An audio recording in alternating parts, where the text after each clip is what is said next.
Ang tunay na lakas ng isang kawal ay hindi lamang nasa katawan, kundi nasa malinis na puso. Ito po ang salita ng Diyos, ang ating kabayan. Ngayon po ay Thursday, July 2, 2026, ng ika-13 linggo sa karaniwang panahon. Bilang mga sundalo at mga nasa uniform service, lagi nating inaalagaan ang ating physical na kalakasan. Nagtitraining tayo, nag-iensayo, pinanatiling maayos ang ating katawan. Pero may tanong ang ating mga pagbasa mula sa banal na kasulatan sa araw na ito. Kumusta naman ang ating puso? Dahil maaaring malakas ang katawan, ngunit pagod na ang isip. Maaaring kumpleto ang kagamitan, pero mabigat ang konsensya. Maaaring mataas ang ranggo, pero wala namang kapayapaan sa loob. Kaya ang paalala ng Diyos sa ating mga pagbasa ay mas mahalaga ang malinis na puso kaysa malakas na katawan.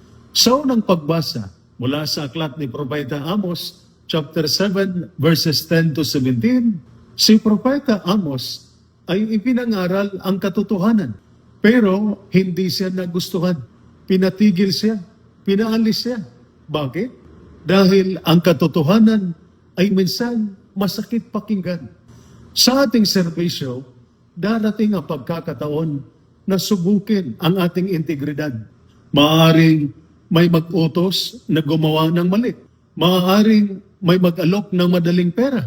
May magtutulak na ikompromiso ang ating prinsipyo. Ngunit, tulad ni Propeta Amos, ang tunay na lingkod ng Diyos ay naninindigan sa tama kahit mahirap.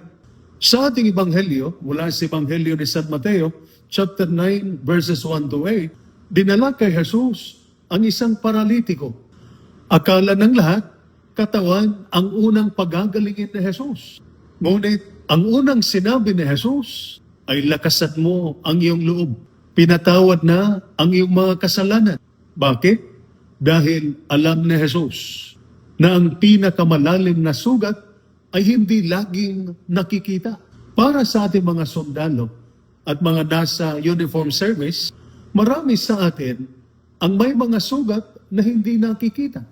Sugat ng pagod, sugat ng trauma, sugat ng pagkawala ng kasamahan, sugat ng problema sa pamilya, sugat ng konsensya, dahil sa mahihirap na karanasan, pinagdaanan sa operasyon.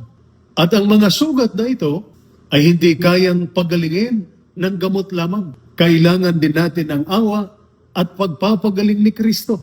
Para sa ating mga sundalo at nasa uniform service, regular tayong nagpapatingin sa doktor para sa ating katawan. Regular din sana nating dalhin ang ating puso kay Jesus. Huwag nating hayaan ang galit, guilt, takot o sama ng loob ang magdidikta sa ating buhay. Lumapit tayo sa Diyos sa panalangin. Lumapit tayo sa kumpisal. Lumapit tayo sa banal na misa.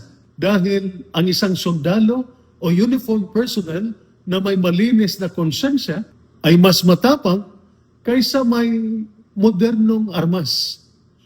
Ito po ang salita ng Diyos, ang ating gabay. Manalangin tayo. Panginoong Jesus, Ikaw ang aming dakilang pinuno. Pagalingin mo ang aming mga sugat na hindi nakikita. Bigyan mo kami ng lakas na panindigan ang katotohanan, maging tapat sa aming sinumpaang tungkulin at mamuhay ng may malinis na konsensya.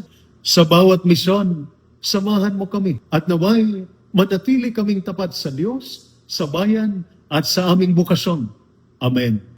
At sumainyo at sa inyong pamilya ang pagpapala ng makapangyarihang Diyos, Ama, Anak at Espiritu Santo. Amen. Santa Maria, Ina ng Diyos, ipanalangin mo kami. San Jose, ipanalangin mo kami. San Miguel Arcangel, ingatan mo kami. Amen.